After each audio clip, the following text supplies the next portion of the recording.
اعوذ باللہ من الشیطان الرجیم بسم اللہ الرحمن الرحیم۔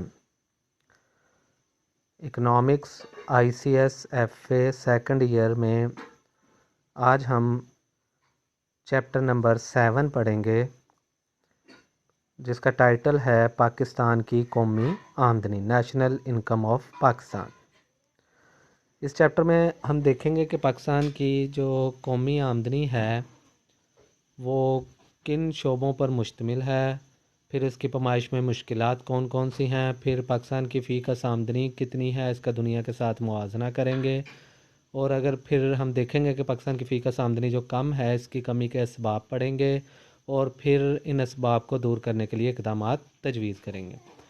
لاسٹ حصے میں ہم یہ دیکھیں گے کہ حکومت کون کون سے اقدامات جو ہے وہ کر رہی ہے، اور ٹیکس کلچر پاکستان میں کس قسم کا ہے۔ تو پہلا جو ہمارا ٹاپک ہے اس میں وہ ہے کہ جی پاکستان کی قومی آمدنی۔ تو جیسا کہ ہمیں پتہ ہے کہ پاکستان 14 اگست 1947 کو معرض وجود میں آیا، تو ہم معیشت کے ہر شعبے میں پسماندہ تھے اس وقت۔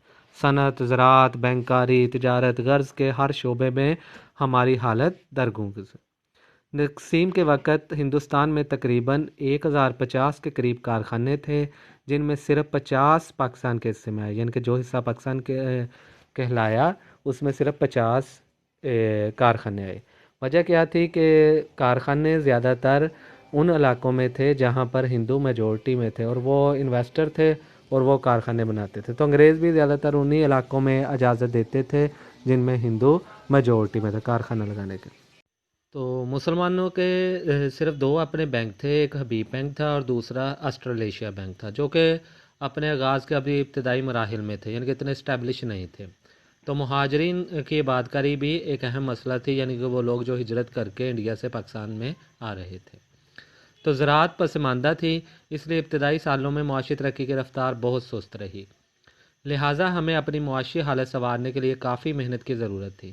معاشی ترقی کی اہمیت کو مد نظر رکھتے ہوئے ملک میں اقتصادی منصوبہ بندی کا آغاز ہوا، یعنی کہ ہم ایک منصوبہ 5 سالہ بنائیں اور اس پر پھر عمل کرنے کی کوشش کریں۔ تو 1955 میں پہلا 5 سالہ منصوبہ شروع کیا گیا، جو کہ نامساعد حالات کے تحت پیش نظر ناکام رہا۔ پھر 1959-60 میں مغربی پاکستان کی کل قومی آمدنی 1680 کروڑ روپے تھی، جبکہ متحدہ پاکستان کی کل قومی آمدنی 3144 کروڑ روپے تھی۔ تو 1 جولائی 1960 میں پاکستان کا دوسرا 5 سالہ منصوبہ شروع ہوا۔ در حقیقت یہیں سے پاکستان کی معاشی ترقی کی ابتدا ہوئی، کیونکہ اس منصوبے میں ملکی ترقی پر خاصا زور دیا گیا، ملک میں صنعت اور زراعت کی ترقی پر خصوصی توجہ دی گئی۔ پاکستان کا یہ منصوبہ انتہائی کامیابی سے اختتام پذیر ہوا، اور اس منصوبے کے دوران ملک میں معاشی ترقی کی رفتار تقریباً 5.6% سالانہ رہی۔ تو دوسرے منصوبے کے اختتام پر مغربی پاکستان کی آمدنی بڑھ کر 2330 کروڑ روپے ہو گئی، یعنی کہ 1680 سے 5 سالوں کے دوران جو ہے وہ 2330 کروڑ روپے ہوگی۔ تو پاکستان کی کل قومی آمدنی بڑھ کر 4172 کروڑ روپے ہو گئی۔ اس کے بعد پاکستان کا تیسرا 5 سالہ منصوبہ شروع ہوا، لیکن اس کے 2 ماہ بعد ہی ہمیں ستمبر 1965 میں ہندوستان سے جنگ لڑنا پڑی، جس کی وجہ سے ہمارے تمام تر ذرائع معاشی ترقی کے کاموں سے ہٹ کر ملک کے دفاع کی طرف منتقل ہو گئے۔ ان سالوں میں معاشی ترقی کی رفتار کم ہو کر اوسطاً 5.3% سالانہ رہ گئی، تو جسے ہم GDP گروتھ کہتے ہیں، تو وہ 5.3% تھی سالانہ۔ تو 1971 کی جنگ کے نتیجے میں مشرقی پاکستان ہم سے جدا ہو گیا، اس طرح سے ہماری معیشت کو کافی دھچکا لگا۔ تو 1972 سے 77 تک قومی آمدنی میں معمولی شرح سے اضافہ ہوتا رہا، جبکہ ان سالوں میں آبادی میں اضافہ بہت تیز رفتاری سے ہوا، جس کے نتیجے میں معاشی ترقی کی رفتار بھی بہت سست رہی، اور فی کس آمدنی میں بھی اتار چڑھاؤ آتے رہے۔ تو جولائی 1977 میں مارشل لا نافذ کیا گیا، اور اس کے بعد آج تک معیشت کو استحکام نصیب نہیں ہو سکا۔ یکے بعد دیگرے کئی حکومتوں کو ختم کر دیا گیا، جس کا اثر معیشت کے ہر شعبے پر پڑا۔ قومی آمدنی میں اضافے کی رفتار نہایت سست رہی۔ اب ہم ایک گوشوارہ دیکھ لیتے ہیں، جس میں ہمیں بتایا گیا ہے کہ قومی آمدنی کیا ہے، آبادی کتنی تھی، اور ہماری جو ہے وہ فی کس آمدنی ہسٹوریکلی ہے کتنی تھی۔ تو فی کس آمدنی معلوم کرنے کے لیے ہم نے پڑھا ہوا ہے کہ ہم کرتے کیا ہے کہ ملک کی کل قومی آمدنی کو اس کی آبادی پر تقسیم کر دیتے ہیں تو ہمارے پاس پر کیپٹا انکم یا فی کس آمدنی آ جاتی ہے۔ تو یہ کسی بھی ملک کے سٹینڈرڈ آف لیونگ کو بھی دکھاتی ہے۔ اس کا ایک پہلو یہ بھی ہے کہ وہ یہ دکھاتی ہے کہ وہ لوگ معیشت میں کس لحاظ سے رول ادا کر رہے ہیں اور کس لحاظ سے رہ رہے ہیں، ان کو صحت، تعلیم کی سہولتیں کیسی ہیں۔ مثلا اگر پاکستان کی بات کریں تو موجودہ جو ہماری فی کس آمدنی ہے وہ تقریباً $6,000 کے قریب ہے، جبکہ اگر ہم ترقی یافتہ ممالک کی بات کریں، امریکہ، انگلینڈ، لکسمبرگ وغیرہ، تو ان میں جو فی کس آمدنی ہے وہ تقریباً $60,000 کے قریب ہے۔ تو یہ کہاں پر ایک طرف اگر ہم $6,000 فی کس آمدنی یعنی کہ ہے اور دوسری طرف $60,000 ہے، تو لازمی بات ہے تو ان لوگوں کے رہن سہن میں فرق ہوتا ہے، تعلیم، صحت کی سہولتوں میں فرق ہوگا۔ تو یہاں پر گوشوارے میں ہمارے پاس ہم پہلے دیکھیں کہ سال ہیں پہلے کالم میں، دوسرے میں خام قومی پیداوار ہے، آبادی ہے، اور پھر لاسٹ پہ فی کس آمدنی ہے۔ فی کس آمدنی میں نے پہلے بتا دیا کہ ہم اپنی خام قومی پیداوار کو آبادی پر تقسیم کریں گے۔ 1980 میں جو ہے وہ ہماری فی کس آمدنی $3599 تھی، پھر 1990 میں $9546 ہے، اس طرح پھر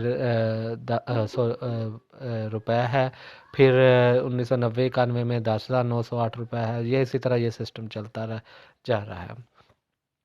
تو اگرچہ پاکستان کی خام قومی پیداوار میں پچھلے سالوں میں اتار چڑھاؤ ہوتا رہا ہے، 1996-97 کا سال نہایت ہی خراب تھا، جس میں مختلف شعبوں کی پیداوار بڑھنے کی بجائے کم ہو گئی۔ پھر ہمارے پاس سن 2000 کے اعداد و شمار کے مطابق معیشت قدرے بحالی کی طرف گامزن ہوئی۔ ہماری خام ملکی پیداوار میں اضافہ 2011-12 کے دوران 3.7% کی شرح سے ہوا ہے۔ زرعی پیداوار میں اضافہ جو ہے وہ 2.1%، صنعتی پیداوار میں 3.5% اور خدمات کے شعبہ میں اضافہ 4% ہوا ہے۔ سرمایہ کاری میں اضافے کی شرح 12.5% ہے اور خام قومی پیداوار میں بچتوں کا تناسب 10.7% بنتا ہے۔ اس کے ساتھ ساتھ ملک میں افراط زر کی شرح پچھلے سال 5.4% تھی، جو کہ کم ہو کر تقریباً 10.8% ہے۔ اب موجودہ یہ ہے کہ ہماری جو جی ڈی پی گروتھ ہے وہ منفی میں ہے۔ کرونا کے حالات کی وجہ سے ہماری فی کس آمدنی میں اضافہ جو ہے وہ بھی نہیں ہوگا، تو بلکہ ہو سکتا ہے کم ہو جائے، کیونکہ ہماری کل قومی آمدنی کو جب ہم آبادی پر تقسیم، آبادی تو تیزی کے ساتھ بڑھ رہی ہے، تو پھر ہماری فی کس آمدنی میں مزید کمی ہوگی۔ تو اب ہم نیکسٹ آتے ہیں پاکستان کی قومی آمدنی کی شعبہ وار تخصیص۔ تو پاکستان ایک ترقی پذیر ملک ہے، لہٰذا اس کی آمدنی بھی کم ہے، اور جو ہمارے 2011-12 کے اندازوں کے مطابق خام قومی پیداوار کا تخمینہ بازاری قیمت کے پیش نظر جو ہے وہ 64,36,668 ملین روپے لگایا گیا تھا۔ 65 سال گزرنے کے باوجود زرعی شعبہ اب بھی معیشت کا سب سے بڑا شعبہ ہے۔ خام ملکی پیداوار میں جی ڈی پی کا 21.1% اسی شعبہ سے حاصل ہوتا ہے، یعنی اس شعبہ زراعت سے۔ صنعت کا حصہ خام قومی پیداوار میں 25.4% ہے۔ باقی شعبے جن میں کان کنی، تعمیرات، بجلی اور گیس وغیرہ شامل ہیں، خام ملکی پیداوار کا صرف 6.1% حصہ ڈالتے ہیں۔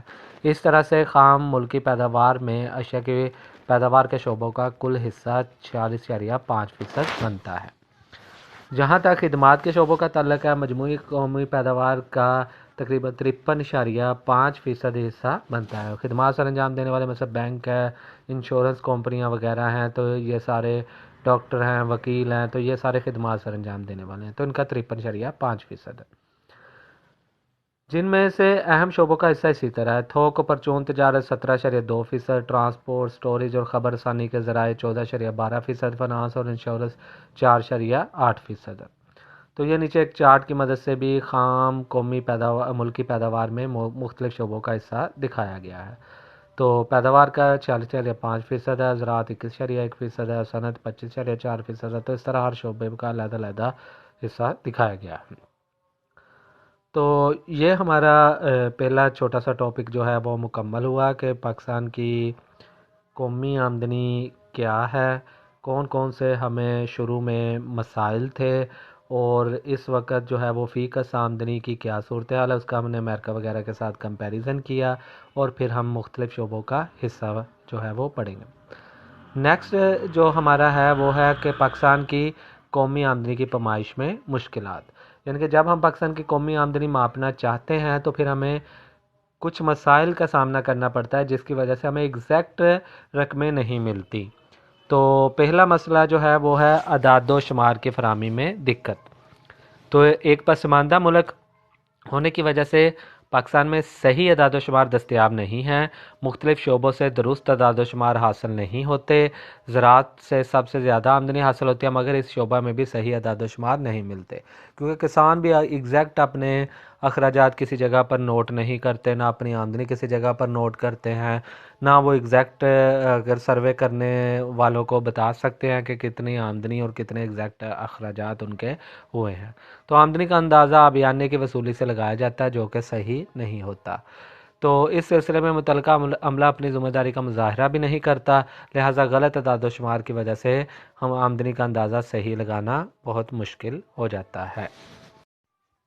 سیکنڈ ہے جی تربیت یافتہ عملہ کی کمی۔ صحیح اعداد و شمار کی فراہمی کے لیے تربیت یافتہ، قابل اعتماد اور محنتی عملہ کی ضرورت ہوتی ہے، لیکن ہمارے ہاں ایسے افراد کی کمی ہے۔ قومی آمدنی کا اندازہ لگانے کے لیے اس میں جو مواد اکٹھا کیا جاتا ہے بہت سی چھوٹی چھوٹی باتوں کو مد نظر رکھنا پڑتا ہے، لیکن ہمارے ہاں ایسے تربیتی اداروں اور تربیت یافتہ عملے کی کمی کی وجہ سے ان باتوں کا لحاظ نہیں رکھا جاتا، تو اس لیے بھی صحیح اعداد و شمار جو ہے وہ پاکستان میں قومی آمدنی کے یا فی کس آمدنی کے اویلیبل نہیں ہو سکتے۔ تیسرا ہے جی بلا معاوضہ خدمات۔ قومی آمدنی کا اندازہ لگاتے وقت عام طور پر وہی آمدنیاں جمع کی جاتی ہیں جو کہ معاوضے کے طور پر حاصل ہوں، لیکن ہمارے ہاں زرعی شعبے میں جس طرح ہے دیہاتوں کے اندر ماحول ہوتا ہے کہ خواتین جا کر کھیتوں میں کام کرتی ہیں، اور تو وہ تو کوئی مزدوری نہیں لیتی، وہ اپنے بھائی والد یا شوہر کے شانہ بشانہ کام کرتی ہیں، تو ان کی محنت یا ان کا بھی معاوضہ جو ہے وہ ہم جمع نہیں کر سکتے، جس وجہ سے اندازہ صحیح ثابت نہیں ہوتا۔ تو ہمارے زرعی شعبے میں ہزاروں خواتین بغیر کسی معاوضہ کے مردوں کے شانہ بشانہ کام کرتی ہے، ان کی آمدنیاں قومی آمدنی کے تخمیوں میں شامل نہیں ہوتی۔ پھر عورتوں کی ایک کثیر تعداد گھریلو کام کاج، مثلا کھانا پکانے، گھر کی صفائی، بچوں کی نگہداشت وغیرہ میں مصروف رہتی ہیں، جن کی کاوشوں کو بھی قومی آمدنی میں شمار نہیں کیا جاتا۔ اس طرح استاد کا اپنے بچوں کو پڑھانا، ماں باپ کی خدمت جیسی خدمات کا بھی کوئی صلہ نہیں دیا جاتا۔ اس کے بعد ہے جی چوتھا عوام کا عدم تعاون۔ عوام ہمارے ساتھ تعاون نہیں کرتے، وہ ڈرتے ہیں کہ کہیں ٹیکس نہ لگا دیا جائے، اگر آپ کسی سے اس کی آمدنی پوچھیں تو وہ ایگزیکٹ کبھی بھی نہیں بتاتا۔ تو ہمارے ہاں قومی آمدنی کے تعین میں عوام بھی تعاون نہیں کرتے، اگر ان سے ان کی آمدنیوں کے بارے میں پوچھا جائے تو وہ صحیح معلومات فراہم نہیں کرتے، اور اس بات سے ڈرتے ہیں کہ اگر صحیح آمدنی بتا دی جائے تو انکم ٹیکس عائد نہ ہو جائے۔ اس طرح سے قومی آمدنی کے متعلق جو اعداد و شمار فراہم ہوتے ہیں وہ حقیقت پر مبنی نہیں ہوتے۔ پانچواں مسئلہ ہے جی براہ راست تبادلے کا، بارٹر سسٹم کا۔ عام طور پر قومی آمدنی میں ہم وہی رقومات جمع کرتے ہیں جو کہ اشیاء خدمات کی خرید و فروخت میں کام آتی ہیں، لیکن ہمارے ہاں اکثر دیہاتوں میں خرید و فروخت براہ راست تبادلہ کے ذریعے ہوتی ہے جن میں زر کا استعمال نہیں ہوتا، لیکن آمدنیوں کا تخمینہ غلط ہو جاتا ہے، اور پھر جو مال منڈیوں میں فروخت کے لیے نہیں لایا جاتا وہ بھی قومی آمدنی کے حسابات میں شامل نہیں ہوتا۔ چھٹا مسئلہ ہے جی حساب کتاب نہ رکھنا۔ ہمارے ہاں اکثر کاروباری حضرات مثلا چھوٹے تاجر، دکاندار، ریڑھی اور رکشے والے اپنی آمدنی کا حساب کتاب نہیں رکھتے، جس کی وجہ سے ان کی آمدنیوں کے متعلق صحیح معلومات حاصل نہیں ہو سکتی۔ مختلف کام کرنا۔ ہمارے ہاں لوگ مختلف ذریعوں سے آمدنی حاصل کرتے ہیں اور بیک وقت کئی کام کرتے ہیں، مثلا ایک آدمی مزدوری بھی کرتا ہے، فصل بھی کاٹتا ہے، مرغبانی بھی کرتا ہے، اس طرح ایک ڈاکٹر سرکاری اسپتال میں کام کر کے تنخواہ لیتا ہے، اس کے علاوہ پرائیویٹ پریکٹس سے بھی پیسے کماتا ہے، ایک لیکچرر تنخواہ کے علاوہ ٹیوشن بھی پڑھاتا ہے، امتحانی پرچوں کی مارکنگ بھی کرتا ہے، لہٰذا ان حضرات کی ساری آمدنی قومی آمدنی میں شمار نہیں ہوتی بلکہ اس کا کچھ حصہ شمار ہونے سے رہ جاتا ہے۔ اس کے بعد آ گیا جی نیکسٹ ہے آٹھواں چھوٹی صنعتوں کی آمدنی۔ چھوٹی اور گھریلو صنعتوں سے حاصل ہونے والی آمدنی بھی اکثر و بیشتر قومی آمدنی میں شمار نہیں ہوتی، کیونکہ ان کی تعداد اکثر و بیشتر کم و بیش ہوتی رہتی ہے، اور ان میں سے بعض تو سال بھر میں بھی کام نہیں کر پاتی، تو جب سال کے بعد سروے ہوتا ہے تو انہوں نے 6 7 8 ماہ کام کیا ہوتا ہے تو ان کی وہ بند ہو چکی ہوتی ہے، تو ان کا بھی ریکارڈ ہم جمع نہیں کر سکتے۔ اس کے بعد آگے جی شکست و ریخت کو نظر انداز کرنا۔ ہمارے ہاں قومی آمدنی کی صحیح پیمائش نہ ہونے کی ایک وجہ یہ بھی ہے کہ یہاں پر مشینوں کی فرسودگی اور شکست و ریخت کو بالکل نظر انداز کیا جاتا ہے۔ ڈیپریسیشن یا شکست و ریخت ہم کہتے ہیں کہ جب ہم چیزوں کو استعمال کرتے ہیں یا وقت کے گزرنے کے ساتھ ٹوٹ پھوٹ کی وجہ سے ان کی قیمت میں جو کمی آتی ہے، تو اس وجہ سے ہمارے یہاں کو ڈیپریسیشن کا بھی پراپر الاؤنس یا نکالنے کا انتظام چھوٹے چھوٹے کاروباروں میں نہیں ہوتا۔ تو یہ بھی ایک مسئلہ ہے۔ اس کے بعد سماجی برائیاں ہیں۔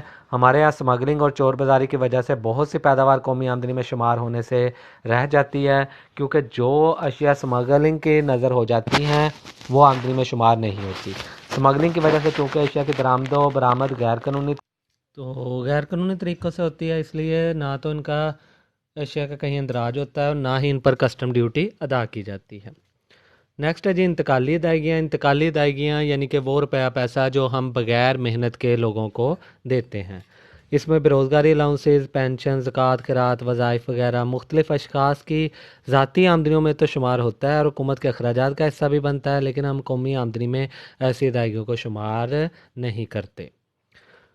اس کے بعد آگیا جی ذاتی استعمال کی اشیاء۔ کچھ ایسی اشیاء بھی ہوتی ہیں جو کہ منڈی میں فروخت نہیں کی جاتی، لہٰذا ان کی مالیت کا شمار قومی آمدنی میں نہیں ہوتا، کیونکہ پیدا کنندگان ذاتی استعمال کے لیے اپنے پاس رکھ لیتے ہیں۔ مثلاً کاشتکار سال بھر کی ضرورت کے لیے گندم، چاول، گڑ وغیرہ کا ذخیرہ کر لیتے ہیں، تو وہ ان کو قومی آمدنی میں شمار ہونا چاہیے تھا، لیکن وہ یہ ہے کہ وہ کسی مارکیٹ میں ٹیک پلیس نہیں ہوتی۔ کسان جو ہے وہ دیہاتوں کے اندر پیدا کرتے ہیں، ہاں، تو اس پیداوار کو وہ گھروں میں اسٹاک کر لیتے ہیں اپنے استعمال کے لیے، تو اس وجہ سے بھی قومی آمدنی کا اندازے جو ہے وہ صحیح ایگزیکٹ نہیں ہوتے۔ اب ہم تو اس کے ساتھ ہی ہمارا یہ ٹاپک ختم ہوا، پاکستان کی قومی آمدنی کی پیمائش میں مشکلات۔ امید ہے آپ لوگوں کو سمجھ آئی ہوگی۔ اگر کسی بات کی سمجھ نہ آئی ہو یا کوئی بھی سوال ہو اس ٹاپک سے ریلیٹڈ تو آپ مجھے ان باکس میں پوچھ سکتے ہیں۔ شکریہ جی، اللہ حافظ۔